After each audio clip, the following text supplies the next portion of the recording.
Yang berdosa dianjurkan untuk mengingat dosa agar tumbuh penyesalan. Bukan sekedar dosa. Karena mengingat dosa itu untuk mengenang keindahan dalam dosa, itu menunjukkan kalau dia tidak tobat. Mohon maaf. Mengingat dosa untuk menjadikan dia menyesal.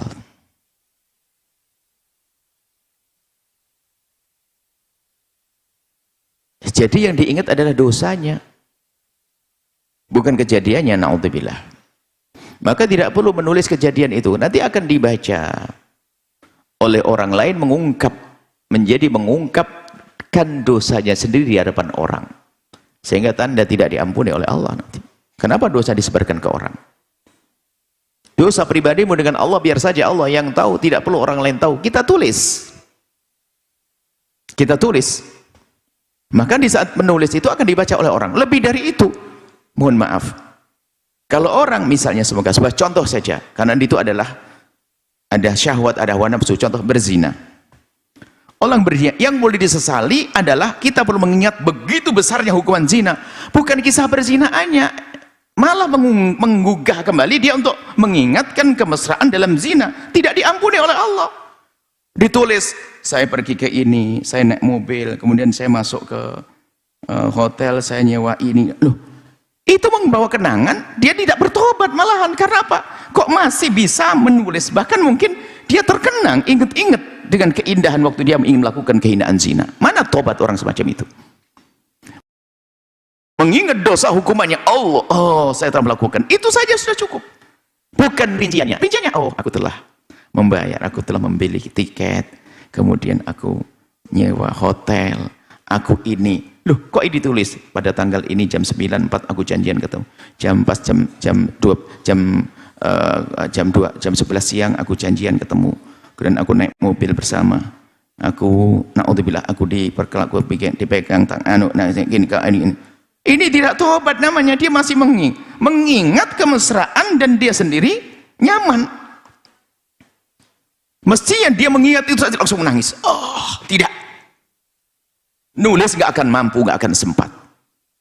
Karena dosa. Nulis nggak akan sempat. Apalagi mengabadikan dengan foto,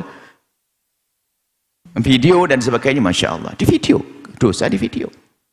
Mana mungkin? Ya tidak diampuni loh. Dia nggak pernah menyesal. Kenapa? Dia menikmati itu kenangan. Halus sekali loh ya masalah makanya. Sehingga kita menemukan orang, mohon maaf, hanya sekedar mohon maaf, terjebak di sebuah tempat dia. Kemudian dia melakukan satu, padahal hanya sekedar, masya Allah, bersentuhan tangan saja. Dia merasa gemeteran kalau ingat itu. Gemeteran dia melihat itu, karena apa? Itu dosa. Ada pengakuan seorang yang tobat, dia bersentuhan saja. Tapi ada orang berjam-jam melakukan ini, nah, dia tidak pernah merasa, menangis dan sebagainya. Justru tanda tobat Anda tidak bisa menulisnya. Karena di saat Anda menulis kisah itu, Anda akan membaca kembali, membawa Anda kepada kenangan. Sebab biarpun itu dosa, hanya iman saja menjadikan dia menyesal. Tapi lihat, syahwatmu akan menikmati. Masih ingat kenangan, oh, aku dibelai, aku di ini, aku, masya Allah, na'udzubillah. Tidak, jangan ditulis itu dosa. Kemudian lebih dari itu, jika seandainya Anda tulis, handphonemu itu kan bukan kupingmu yang Anda bawa kemana-mana. Bisa saja jatuh di tangan anakmu, lalu anak membaca dan merendahkanmu pada akhirnya. Paham makna ini? Ini pendidikan. Biar Allah yang tahu. Cukuplah tetesan air mata Anda di tengah malam. Enggak perlu nangis depan orang ngomong cerita-cerita misalnya, oh, aku telah melakukan dosa, aku pernah berzina. Lu kok ngomong sama orang? Akan tapi iya, bagi orang yang telah mengetahui, mungkin ada mungkin ayahnya atau abangnya, saudaranya mempergok, dia wajar menangis di hadapannya, boleh-boleh saja. Tapi di hadapan orang yang tidak ada urusan apa-apa, kecuali mungkin ada orang ngadu, curhat, pengen cari solusi, itu sah. Tapi kalau dia meneteskan air mata antara dua action, biar ditampak dia tobat, atau dua ingin menunjukkan kalau dia melakukan kehinaan, jadi nggak benar. Intinya bahwa dosa yang pernah dilakukan nggak usah ditulis, nggak usah dicatat. Karena apa? Takut rinciannya tadi akan membangkitkan kembali dia mengingat-ingat kenangan indahnya. Biarpun itu adalah hal yang pahit bagi orang yang sadar akan dosa itu pahit. Tapi kadang-kadang dia ingat lagi. Yang sudah lupa jadi ingat, kenangan dan sebagainya. Na'udzubillah, tidak diampuni nanti oleh Allah. Kemudian yang kedua, bisa jadi itu catatan-catatan itu akan jatuh di tangan orang, lalu menjadikan direndahkan. Kullu ummati mu'afa. Umatku aman-aman saja. Pendosa itu aman, illal mujahirun, kecuali orang yang terang-terangan. Tidak ragu menceritakan dosanya. Nah, ini adalah yang harus difahami. Enggak ada, jangan dicatat. Termasuk, mohon maaf, segala sesuatu yang membawa Anda kepada Anda. Kenangan-kenangan, sapu tangan hadiah, atau apa saja. Semuanya hilangkan kalau pengen diampuni oleh Allah. Lah kok malah diabadikan dalam bentuk tulisan. Segala yang menghantarkan kita untuk ingat. Jadi itu mengingatkan kita sampai kalau kita bicara tentang haji ya. Kalau haji, kemudian dia mohon maaf misalnya, dalam haji itu ada yang mufsidat, yang menghancurkan, yang merusak haji itu adalah hubungan suami istri. Suami istri kan halal hubungannya, tapi karena waktu ihram jadi haram. Sehingga gara-gara hubungan suami istri waktu ihram haji, maka batallah hajinya. Itu dianjurkan kita untuk tidak melewati, mendekati tempat itu lagi di haji yang akan datang. Kenapa? Nah ini loh, gitu aja padahal dengan suami istri.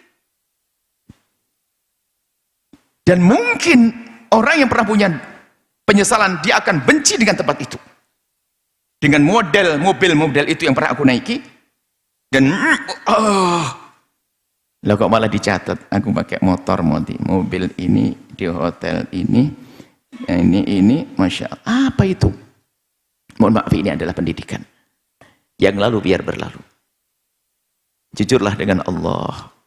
Allah Maha Kasih. Ingat, siapapun pendosa segede apapun, Allah Maha tahu.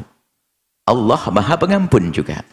Cukuplah ngadulah kepada Allah. Ini dosa pribadi kepada Allah ya, bukan dosa kepada sama manusia. Kalau kita nyakiti orang, maka kita perlu minta maaf. Minuman keras dosa kepada Allah, nggak usah disebutkan. Oh, kalau dulu aku biasa setiap pagi 3 kerat, siang 3, malam. Kenapa ngomong? Diam aja sudah. Saya zina mah biasa ini. Nggak ada ngomong, sudah cukup.